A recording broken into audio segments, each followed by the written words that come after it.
She doesn't look like someone who belongs in first class. Is she hiding something? The words were low, barely more than a whisper, but they carried the weight of judgment sharpened by years of unchecked bias. Vanessa Quinn didn't say it to anyone in particular, just to herself, but loud enough for the man beside her to glance up in awkward surprise. She didn't care. Her eyes were fixed on row 3, seat B, where a black teenage girl sat quietly, rearranging the small carry-on bag at her feet. The girl's name was Talia Ellington, 17 years old, on her way to Seattle to attend the final interview round for a full-ride STEM scholarship at the University of Washington. Her braid hung perfectly centered down her back, tied with a soft lavender ribbon. Her blazer was slightly wrinkled, her shoes polished. She looked more like someone heading to a science fair than sitting in the plush, wide leather seats of first class. But to her, this moment was a miracle. Across the aisle sat her father, Dr. Marcus Ellington, a respected immunologist with over 2 decades of experience working alongside researchers at the National Institutes of Health. Beside Talia in seat A was her mother, Naomi, a poised school administrator who had spent the better part of the flight triple-checking paperwork and itineraries. This trip was a family pilgrimage toward a dream they had been building since Talia first got sick at age 11. The disease had a long name: juvenile systemic sclerosis, a rare and aggressive autoimmune disorder that once robbed Talia of her ability to walk, hold a pencil, even speak clearly. There had been years of hospital beds, whispered fears, insurance denials, and experimental treatments. But now, with the help of a custom-formulated biologic, temperature-sensitive injectable medication, developed in partnership with labs Dr. Ellington had advised on, Talia was walking, thriving, and dreaming again. That medicine was with them now, packed neatly in a small gray, insulated pouch nestled deep inside Talia's carry-on, placed under the seat in front of her as per airline guidelines. Alongside it were printed prescriptions, a TSA notification card, and a doctor's letter. Dr. Ellington left nothing to chance. "Tray tables up, please." Vanessa's voice rang out as she moved briskly down the aisle, her polished heels clicking with authority. Her platinum blonde bun was tight, severe. Her name tag shimmered against her navy uniform. She paused briefly when she reached row 3, eyeing Talia's carry-on for just a second too long. Naomi noticed it, just for a moment, a hesitation, a flicker of something unkind passing through the woman's eyes. But the moment passed. The aircraft, a Skywell Airlines 777, Flight 668, continued its slow taxi toward the runway at Hartsfield-Jackson Airport. The hum of engines vibrated beneath the floor. Outside the window, rain trickled down the acrylic. Talia leaned forward, pressing her hand against the glass. "Are you okay?" Naomi whispered. Talia nodded. "I'm not nervous about the interview," she said with a small smile. "I'm nervous I'll like Seattle too much." Naomi laughed, brushing a strand of hair from her daughter's face. Across the aisle, Marcus reached over and squeezed Talia's wrist. "You were made for moments like this," he said. Talia smiled again, then looked down. Her hand hovered near the pouch under her seat for a split second. More habit than necessity. She knew it was there, always close. A chime sounded. The plane rolled onto the runway. Flight attendants took their seats. Passengers silenced their phones. Seat belts tightened with a collective chorus of clicks. None of them, least of all Talia, knew that the next 4 hours would reshape their lives. That this journey meant to launch her future would instead rip open a wound deep in the heart of the airline industry. She was ready for science, for hope, for proving herself. But what she wasn't ready for was Vanessa Quinn, and neither was Vanessa ready for the storm she was about to unleash. About 45 minutes after takeoff, the quiet calm of Flight 668 was interrupted by the subtle change Marcus Ellington had come to recognize instantly. The faint tightening around his daughter's mouth. Her posture had shifted, just slightly, but enough. Talia was trying not to show it, but he knew the signs. "Mom," she murmured, barely audible. Naomi leaned in, concerned. "What is it?" "My legs," Talia whispered, rubbing her left thigh gently. "They're starting to stiffen a little. It might be the cabin pressure. I think I should take my dose early." Marcus was already reaching beneath his seat, pulling out the carry-on with calm precision. "It's okay. We're prepared for this," he said, his voice reassuring, steady. He looked across the aisle. The beverage service was about 2 rows ahead. He stood halfway and raised a hand. "Excuse me," he said politely to Vanessa Quinn as she rolled the cart closer. "Could we please have a cup of water? My daughter needs to take her medication."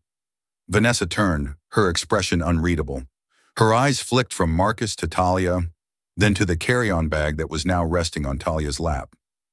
"All passengers will be served in order," she said flatly. Marcus nodded respectfully. "Of course. We just needed a little early. Her medication is time-sensitive." Vanessa sighed dramatically, as if the request were a personal inconvenience. She grabbed a plastic cup, filled it halfway from a large bottle, and handed it over, sloshing water onto the tray table without apology. "Here." "Thank you," Marcus replied, choosing grace over irritation. As he handed the cup to Talia, Naomi discreetly took a napkin and wiped the spill. Her brow furrowed. She had seen the way Vanessa looked at their daughter. Not angry, not frightened. Suspicious. It wasn't new. She had seen that look before in PTA meetings, in department stores, and hotel lobbies. But here, 30,000 feet in the air, it felt sharper, more dangerous. Talia unzipped the side of her carry-on and carefully removed the small gray, insulated pouch. It was compact, professionally labeled, and tucked between 2 gel packs to maintain temperature. Her hands trembled slightly, not from fear, but from the very inflammation the medicine was meant to fight. Vanessa, now 1 row behind, paused mid-step. "What is that?" she asked suddenly, her tone clipped. Talia froze. "It's my medicine pouch," she said quietly. Vanessa stepped back toward their row, her posture stiffening, her gaze locked on the pouch like it was a suspicious device. "What kind of medicine?" Marcus sat upright. "It's a biologic therapy," he said calmly. "She has an autoimmune condition. We have all the documentation, doctor's letter, TSA card, prescription. Ichtim," he gestured to the seatback pocket, where everything was neatly stored in a plastic sleeve. But Vanessa didn't even glance at it. "You were supposed to declare that," she said, her tone rising. "Liquids, gels, anything out of the ordinary must be reported before boarding." "It was declared," Marcus said, voice still calm but firm. "We went through the correct process. This medication was cleared by TSA and verified at security. I even called ahead to notify the airline." Vanessa's lips pressed into a thin line. Her eyes narrowed, not at Marcus, but at Talia. The teenager sat frozen, clutching the pouch with both hands like a lifeline. Naomi spoke for the first time, her voice soft. "She's not doing anything wrong." Vanessa ignored her. "I need to see what's inside that pouch," she said, not asking, but ordering. Marcus's jaw tightened. "That won't be necessary. It's a sealed medical container, maintained at a specific temperature. Disturbing it could compromise the medicine." A beat of silence passed. Around them, the cabin noise continued. Soft conversations, the hum of the engines. But within row 3, the tension was thick. Vanessa's eyes lingered on Talia's face. A black teenage girl. A quiet, shaking pouch. A story forming in her mind. Uninformed, uninvited, but powerful. Naomi placed a hand on Talia's arm. "It's okay," she whispered. But even as she said it, a pang of doubt crept into her stomach. Vanessa turned without another word and pushed the cart ahead, but not before casting one final look over her shoulder, an unmistakable glance that said, "This isn't over." Talia exhaled shakily. Marcus leaned back, his fingers clasped, his mind already preparing for what might come next. The tension in row 3 could have been sliced with a butter knife. Vanessa Quinn reappeared less than 5 minutes later, this time without the beverage cart, her heels clicking against the aisle with mechanical precision. There was something colder in her stride now, something resolved. As she approached the Ellingtons again, her eyes went straight to Talia. No detour, no hesitation. "I'm going to need to inspect that pouch now," she said sharply, arms crossed. Talia looked up, startled. "Ma'am, it's not up for discussion," Vanessa snapped, cutting her off. "You failed to declare a suspicious item. That puts this entire aircraft at risk. Hand it over." Marcus leaned forward, placing himself squarely between Vanessa and his daughter. "Ma'am, as I explained earlier, this is a biologic medication. Temperature controlled, custom compounded. If you so much as open the pouch for more than a minute, it could be rendered useless. I have all documentation right here. He began reaching for the plastic sleeve from the seat back pocket. I don't need papers, Vanessa said flatly, waving a dismissive hand. I need compliance. Naomi gasped softly, her instinct to intervene rising. But Marcus raised one hand, low, controlled. He was trying to de-escalate. Please, he said, voice still calm. You're making a mistake. The TSA cleared this. I notified the airline. You are not authorized to confiscate medication, especially not medication critical to a child's health. Vanessa's nostrils flared slightly. I have authority over the cabin, she snapped. If I feel something poses a safety risk, I act. That's my job. And what exactly looks risky to you? Marcus asked, his voice finally dipping into a firmer register. Is it the insulated pouch, the doctor's letter, the prescription label, or the fact that the patient is a 17-year-old black girl? The words landed like a jolt. Around them, heads began to turn. Passengers seated nearby shifted uncomfortably, glancing toward the confrontation. Vanessa's jaw clenched. I won't argue with you, she said coldly. Give me the pouch now, or I will inform the captain that you are interfering with flight crew duties. Marcus sat back slowly, a storm simmering behind his eyes. Talia, do not hand her anything, he said gently but firmly. But Talia, caught between fear and confusion, froze. Her fingers clutched the pouch tighter. Her eyes filled with uncertainty, darting between her father's steady gaze and Vanessa's unrelenting stare. I just want to take my medicine, she whispered. Vanessa lunged forward. It happened in a flash. A motion so fast it startled half the cabin. Her hand reached past Marcus, past Naomi, past Logic, and yanked the gray insulated pouch out of Talia's hands. Hey! Talia gasped, the cry more shock than volume. Marcus stood up so fast his seatbelt lock snapped open with a metallic click. Naomi rose too, instinctively reaching for her daughter. A murmur spread down the aisle. What the hell was that? A man muttered in row 4. She just grabbed that girl's bag, another voice whispered from across the aisle. Vanessa held the pouch aloft like it was evidence in a courtroom. Her face was twisted with a kind of righteous triumph, as if she had just averted a disaster only she had been wise enough to detect. I'll let the captain decide what to do with this, she announced loud enough for the nearby rows to hear. And without another word, she turned on her heel and marched briskly toward the front of the aircraft, vanishing behind the galley curtain, Talia's medication still in her hand. For a moment, no one in row 3 spoke. The roar of the engines filled the void where words could not reach. Talia sat frozen, lips parted, eyes wide with disbelief. Naomi had one arm wrapped around her, the other pressing gently to her back. Marcus was still standing, his body locked in position, his mind racing through every protocol, every regulation, every line of legal responsibility that had just been shattered by a single reckless act. He had never felt so helpless at 30,000 feet. Then, like a switch flipping, his expression changed. His fists unclenched, his shoulders squared. The scientist in him took a back seat. The father stepped forward. He reached into the seat back pocket, pulled out the plastic sleeve, and began reviewing it with silent, deliberate calm. Doctor's letter, chemical breakdown, emergency protocol form. Everything was there. Because if she thought this was over, she had just declared war at cruising altitude. Marcus Ellington had never liked confrontations. In his years as a biomedical systems consultant, he had built his reputation on clarity, precision, and above all, control. But now 30,000 feet in the air aboard Skywell Airlines 777, with his daughter's life-sustaining medication stolen by a flight attendant acting on a prejudiced hunch, control was no longer enough. He stood slowly, the cabin around him a blur of murmurs and confused stares. Naomi touched his arm gently. Marcus, wait.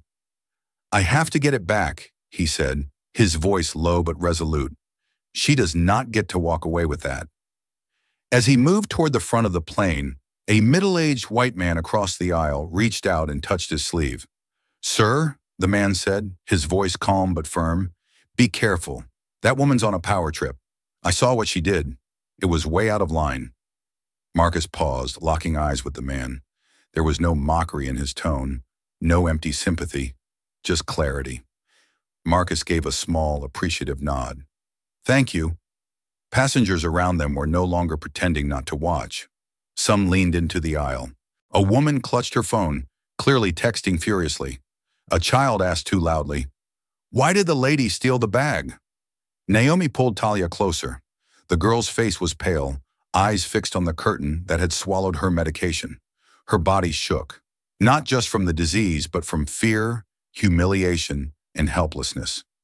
Rows away in seat 12C, a young woman with bright pink hair and a silver nose ring tapped her phone twice and tilted it toward the aisle. She adjusted her headphones and hit go live.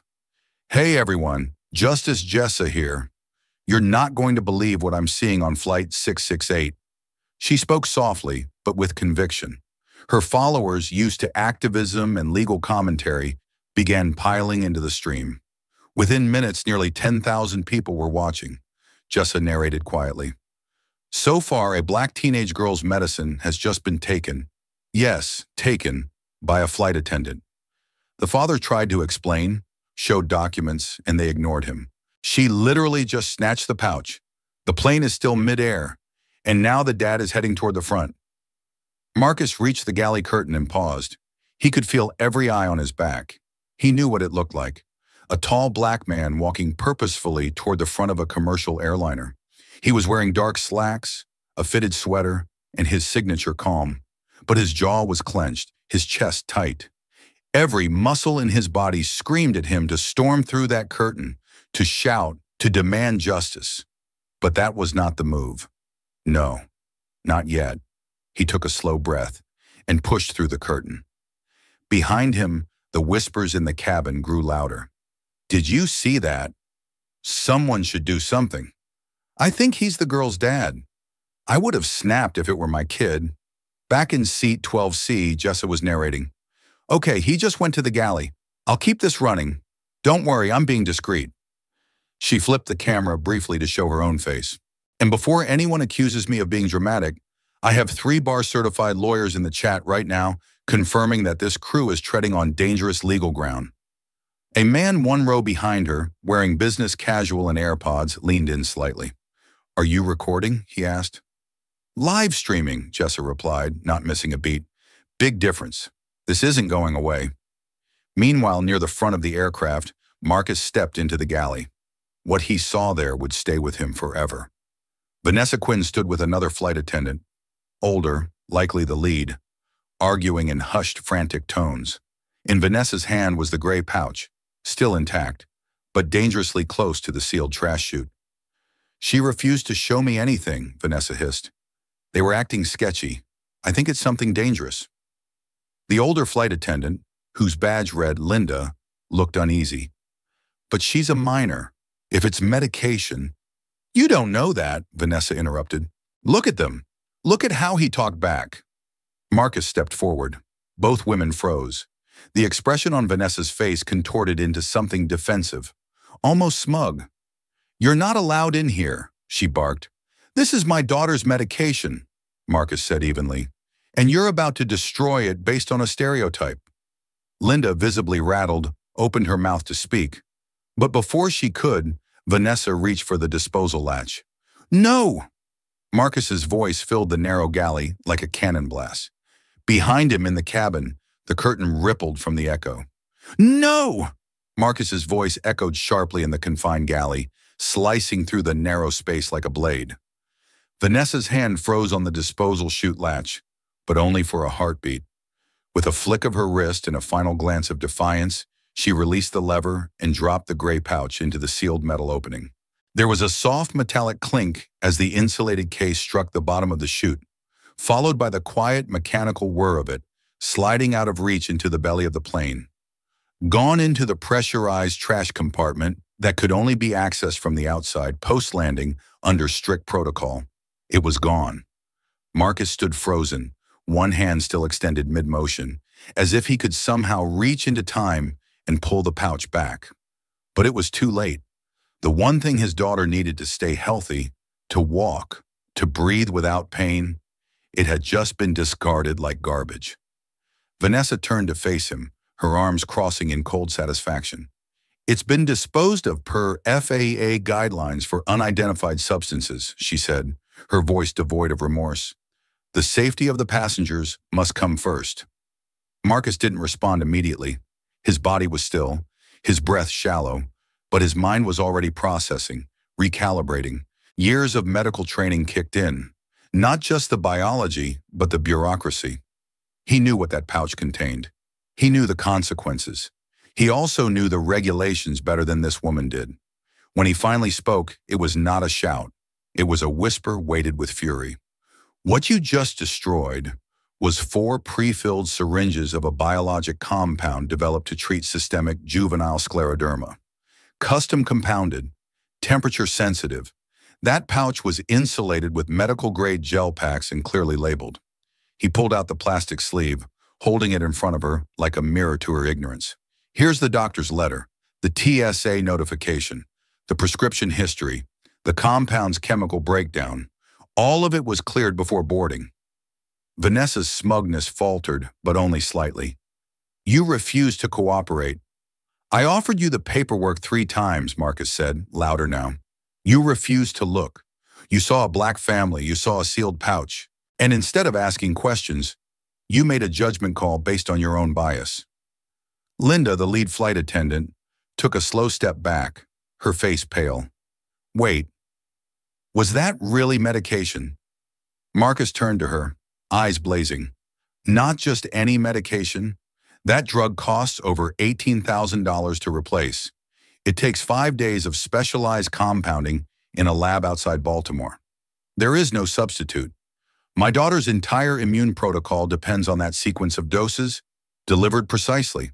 Without it, she will start to deteriorate within 48 hours. Within 72, she could lose her ability to walk. She could face a full systemic relapse. His voice broke slightly on the last word. The mask of control was fracturing. She's 17. She was finally stable. She was going to visit Stanford, her dream school. And you, he said, turning back to Vanessa, you just threw all of it away. Vanessa opened her mouth, but the words died before they formed. Her posture shifted, the first hint of unease creeping in. Marcus wasn't done. He straightened up, taller than both women, a presence that filled the narrow galley. My name is Marcus Ellington. I am a senior biomedical consultant for the National Autoimmune Research Institute. I was part of the advisory team during phase 2 trials of the very medication you just discarded. I understand what it is far better than you ever will. He took a step forward, not aggressively, but with authority. And now you've triggered a medical emergency aboard Flight 668.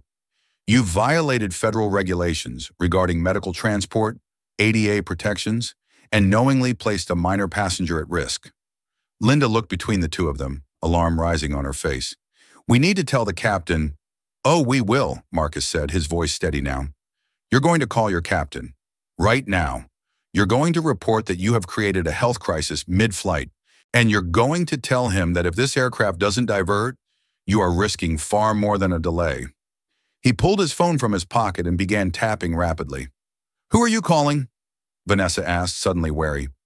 My legal team, Marcus answered, and the FAA, and Ascend Health Compliance, and the Department of Transportation's emergency line. He looked up, his gaze like steel. You thought this was about a pouch. You have no idea who you just picked a fight with. Behind him, the curtain stirred. A quiet murmur drifted in from the cabin. Jessa's live stream was still rolling. Unseen, tens of thousands were watching, and somewhere in row 3, a girl named Talia Ellington sat shaking in her mother's arms, wondering if her body would betray her again. Captain Eric Dalton emerged from the cockpit with a practiced air of calm, his white pilot shirt crisp, the gold stripes on his shoulders gleaming under the cabin lights. His face was unreadable, a neutral mask perfected over years of handling difficult passengers, mechanical delays, and mid-air turbulence. But this wasn't turbulence. This was a storm brewing in aisle 1, and he was about to step right into it. Dr. Ellington, he said, voice low and measured, extending a hand that Marcus did not take. I'm told there was an incident involving your daughter's medical supplies. My crew is reporting non-compliance and a misunderstanding about the contents of a carry-on item. I'd like to understand what happened." Marcus didn't blink. "Misunderstanding," he repeated, his tone razor-sharp. "Captain, your flight attendant confiscated my daughter's temperature-sensitive medication without cause, ignored 3 offers to review documentation, and disposed of it into a sealed chute. That's not a misunderstanding. That's willful misconduct with life-threatening consequences." Captain Dalton's expression tightened, but he remained composed. "I'm not here to assign blame, sir, but I do have to maintain the safety and order of this flight. My understanding is your daughter is stable. We are en route to Seattle, just under 2 hours away. It's best we get there and let ground personnel assist." Marcus shook his head slowly. "No, that is not acceptable." Dalton folded his arms, eyebrows lifting. "Then what exactly are you requesting?" "I'm not requesting," Marcus replied. "I'm declaring. As her physician and legal guardian, I am officially informing you that my daughter is medically unfit to continue this flight." Dalton's jaw clenched. "She's conscious, breathing. There is no current emergency." "There will be," Marcus countered. "Within 48 hours, without that medication, her immune system will begin collapsing. Within 72, she will likely suffer full systemic inflammation, pain, muscular shutdown, possible hospitalization. She's stable now because the drug was doing its job. But you or your airline have removed that safety net midair." The pilot's eyes flicked to Linda and Vanessa behind Marcus, then back. "With all due respect, Doctor, I cannot divert a flight based on what might happen. FAA protocol requires immediate, life-threatening circumstances for a mid-flight diversion." "Let me clarify then," Marcus said, stepping closer, his voice dropping in volume but gaining weight. "You are now the pilot in command of an aircraft carrying a minor with a documented autoimmune condition whose prescribed and TSA-cleared medication has been illegally confiscated and destroyed by your staff. You have been notified by her physician, me, that she is medically compromised and no longer fit to fly. If you choose to proceed, knowing this, you will be assuming direct liability for her condition upon landing. That is no longer a medical debate. That is a legal reality." Dalton opened his mouth, then hesitated. Marcus continued, pressing his advantage. "And just so you are aware, this conversation is currently being streamed live. By now, over 70,000 viewers are watching from the cabin, one of whom is a civil rights attorney, another is a health law professor. That number will double by the time we land." He paused, letting the weight of those words settle. "You can either divert this aircraft now and document the emergency as an unavoidable in-flight health risk, or you can land in Seattle to a full media firestorm, a pending lawsuit, and the FAA crawling up every file on your record." Dalton's face twitched. For a moment, he looked like a man calculating fuel versus fallout. "This isn't about procedure anymore, Captain," Marcus added. "It's about leadership. You've been told the truth. The next move is yours." Behind him, a murmur passed through the front cabin. Jessa's camera caught the tension, streaming it to an audience now climbing past 85,000. The quiet hum of the engines was drowned by the quiet anticipation of every ear tuned in. Dalton sighed, stepped back, and tapped the intercom. "Dispatch, this is Captain Dalton, Flight 668. We've got a medical situation, passenger specific, minor involved, requesting protocol for priority diversion, nearest major airport with medical infrastructure. Stand by." Linda blinked. Vanessa went pale. Marcus exhaled, but only slightly. The fight wasn't over, but a line had just been crossed. The metallic hum of the engines shifted subtly as Skywell Airlines 777 began its slow arc eastward. Passengers barely noticed at first, until the captain's voice came over the intercom, breaking the uneasy quiet. "Ladies and gentlemen, this is your captain speaking. Due to a medical situation on board, we will be diverting Flight 668 to Denver International Airport. We understand this may disrupt your travel plans, and we appreciate your patience. More information will follow shortly. Flight attendants, please prepare the cabin for descent." The silence that followed was razor-sharp. Then it broke. "What the hell?" a man near the back shouted. "We're just turning around because someone forgot their pills? No way, Denver? That's 3 hours from Seattle." Another passenger groaned, yanking out his phone. "I've got a meeting at 8. Grumbles rose like storm clouds. The complaints crescendoed into accusations, their direction unmistakable. Heads turned toward Marcus and his family in row 3. A woman across the aisle glared. "You people just had to make it about yourselves." Marcus shifted slightly, shielding Talia with his shoulder. The girl hadn't spoken in minutes. She sat motionless, lips pressed tight, her skin pale. Naomi stroked her arm, whispering softly in her ear. A younger man 3 rows back leaned into the aisle. "So what's next?" he sneered. "We land, wait 5 hours for another crew, miss our connections because some teenage drama queen can't handle a flight?" Marcus inhaled slowly through his nose. He had seen enough rage for one day. Responding to every provocation would play into exactly the narrative they expected. Angry black father, loud, disruptive. He stayed seated, controlled, but his eyes burned. Jessa's camera was still rolling.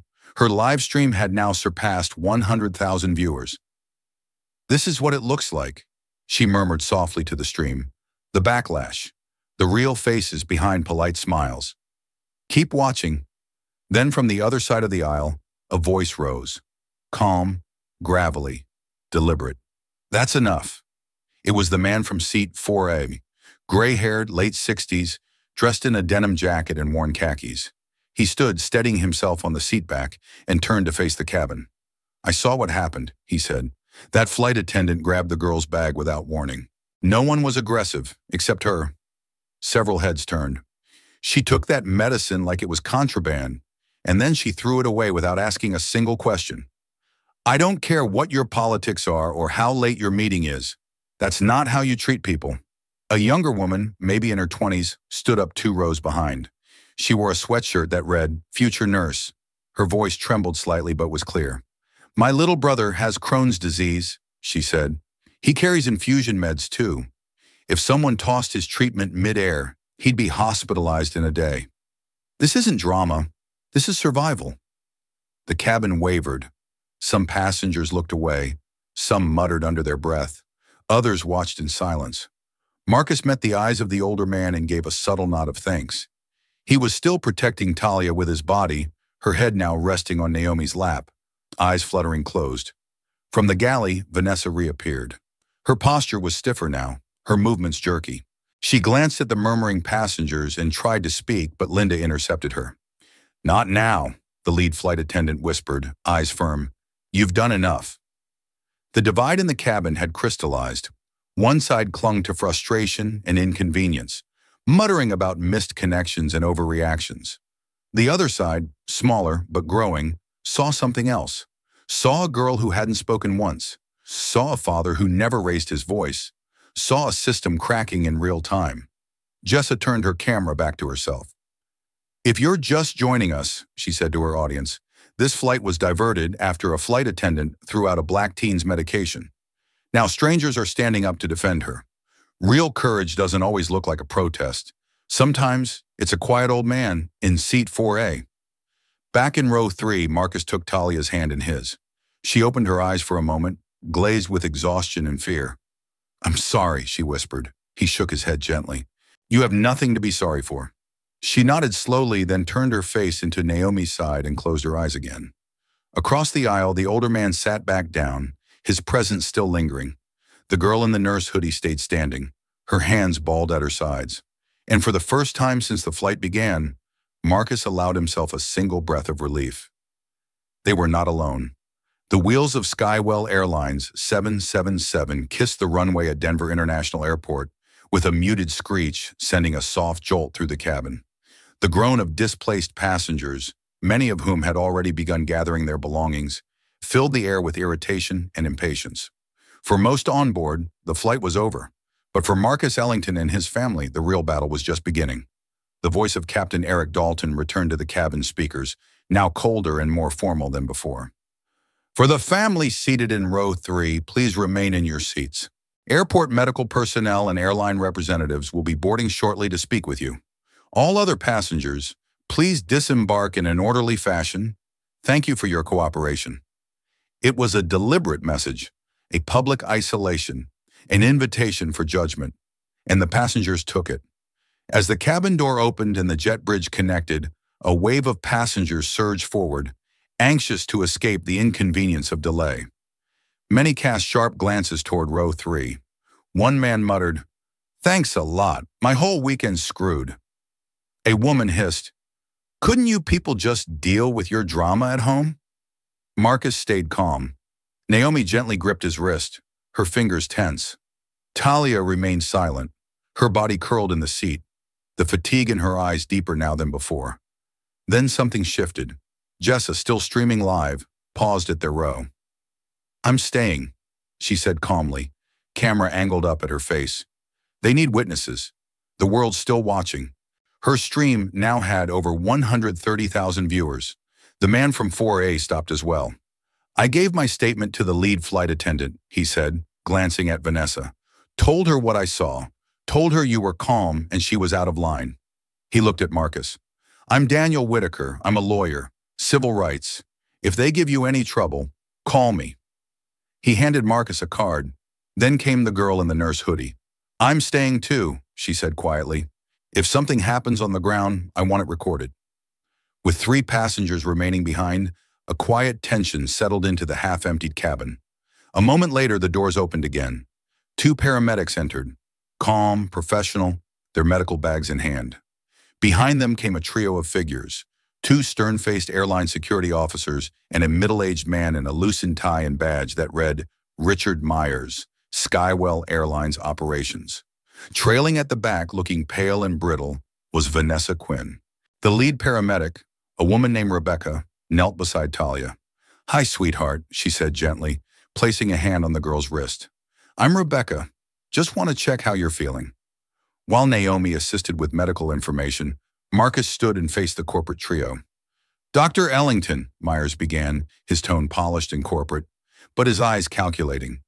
"We're here to assess the situation. I've received a preliminary report from the flight crew indicating a disruption caused by confusion regarding medical items and lack of compliance." Marcus's gaze hardened. "No, what happened was racial profiling, medical negligence, and a direct violation of FAA and TSA protocol.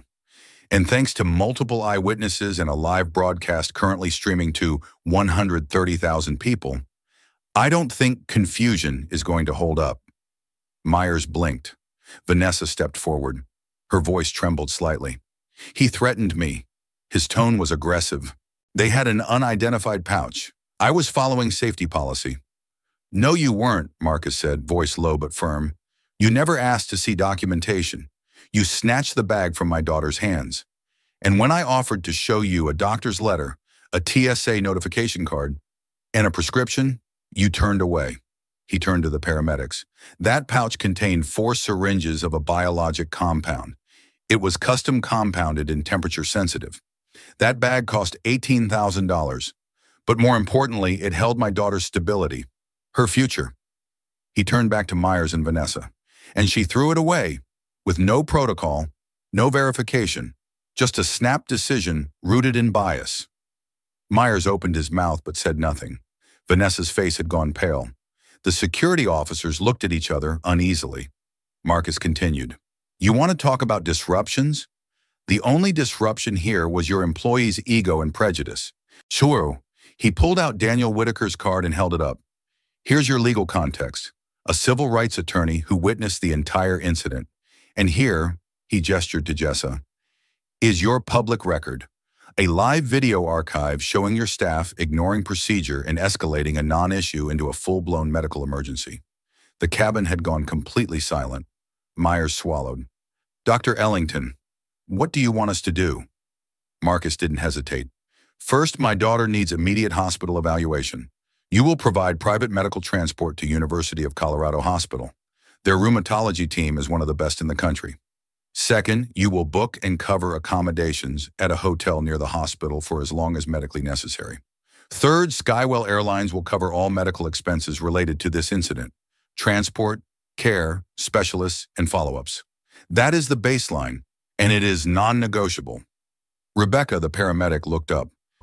"Vitals are elevated. Pulse is tachycardic. Blood pressure is spiking. I agree with urgent transport." Myers looked trapped. "Understood," he said, defeated. Marcus glanced at Vanessa one final time. She looked like a person unraveling, and he hadn't even started yet. Outside the terminal at Denver International Airport, the air was crisp and dry, the sky an endless blue canvas above the chaos below. News vans were already parked along the curb, satellite dishes pointed skyward like sunflowers chasing the sun. A makeshift barrier had been assembled by airport staff, holding back a crowd of reporters, camera crews, and curious passengers from earlier flights who had caught wind of the drama unfolding on Flight 668. Inside the secure area, Marcus stood with his arms crossed near the sliding glass doors, watching as the paramedics helped Talia into a specialized transport van. Naomi was by her side, whispering something only a mother would know to say. Jessa stood nearby, still holding her phone. The live stream now at 180,000 viewers and climbing. An airport communications officer approached Marcus with a hesitant look. "Sir, the press is asking for a statement. We understand if you'd prefer to remain private, but the story's out now. It might help to clarify things. There's a lot of speculation." Marcus didn't respond at first. His eyes were fixed on Talia. She looked so small in that wheelchair, so fragile. But then she turned and looked at him. Her expression wasn't just pain. It was a quiet, steady strength, the kind she had built over years of struggling to live normally. She gave him a small nod, barely perceptible. He exhaled slowly. Then he turned to the officer. "Give me a microphone." They walked him to a temporary podium. Nothing more than a folding table with 2 mics and a line of lenses pointed at his face. A hush fell over the crowd as he stepped forward. For a few seconds he just looked around, at the flashing cameras, the sea of faces, and beyond them, the world waiting on the other side of a stream. "My name is Dr. Marcus Ellington," he began, voice steady but low. "I'm a physician, a father, and earlier today I became a witness to something that no parent, no doctor, no human being should ever see happen." He paused, letting the weight of that sentence sink in. "My daughter Talia is 16 years old. She lives with juvenile systemic sclerosis, an autoimmune disease that's taken more from her than most adults could imagine surviving. And yet she survives, not because of pity, not because of privilege, but because of treatment, specialized, fragile, and life-sustaining." He leaned closer. "And on Flight 668 today, a flight attendant decided, based on nothing more than fear and assumption, that my daughter's medication was a threat, without verifying, without consulting, without even listening. She confiscated it, and she threw it away. Just like that." A collective murmur rippled through the crowd. "You want to talk about safety?" Marcus continued, his voice rising just slightly. "Let's talk about the safety of a black teenager quietly minding her own business. Let's talk about the safety of a girl who needed help and instead was treated like a criminal. Her crime? Having a medical condition? Her sentence? Public humiliation, physical danger, and national scrutiny." He let the silence sit for a moment. "Let me be clear, I'm not here for vengeance. I'm here for accountability, because this isn't just about my daughter. It's about every child whose life depends on the understanding of strangers. Every parent who travels with a cooler or a pouch or a prescription and hopes, prays, that the people around them will show a little humanity." He looked directly into the main news camera. "I'm not just speaking as a father, I'm speaking as a system insider. I've trained nurses. I've written clinical protocols. I've sat on hospital ethics boards. And I can tell you, when prejudice walks into a cabin wearing a uniform, the consequences echo far beyond the aisle." Then came the final line, the one no one watching would forget. "She didn't see danger. She saw difference. And that difference was all it took to destroy something irreplaceable." A hush settled, so complete it felt like the world itself was holding its breath. Marcus nodded once, stepped back from the microphones, and walked away. Jessa's stream exploded. Social media clips of the speech hit millions of views within hours. The phrase "she saw difference" began trending across platforms. Political commentators, medical professionals, and activists reposted the clip with captions like, "This is how you speak truth to power." And Ellington isn't just a doctor, he's a national conscience. And in a quiet van speeding toward a Denver hospital, Talia watched the moment on her mother's phone and whispered, "That's my dad." 6 months later, the name Flight 668 still echoed across media, legal journals, and boardrooms nationwide. What had begun as a violation at 35,000 feet had evolved into a reckoning that no one in the airline industry could ignore. The ripple effect was no longer just a social media storm, it was structural change. After Marcus's speech went viral, Skywell Airlines tried to wait it out. Their legal team issued a vague statement about regret for the inconvenience and ongoing internal investigation. But it was too late. Public pressure mounted, and silence was interpreted as complicity. Within 72 hours, Skywell's CEO, under mounting scrutiny, appeared on national television to issue a formal apology, naming Marcus, Naomi, and Talia directly. A private jet was dispatched from their Baltimore medical provider, carrying a new round of Talia's medication, rushed to Denver under medical supervision. Skywell offered full reimbursement, lifetime travel credit, and private medical services. But Marcus refused to be placated. "This isn't about reimbursements," he said at a press conference. "This is about reform. No amount of credit miles can erase what my daughter endured." Instead, Marcus and Naomi filed a federal civil suit, not for damages alone, but with a bold demand for injunctive relief.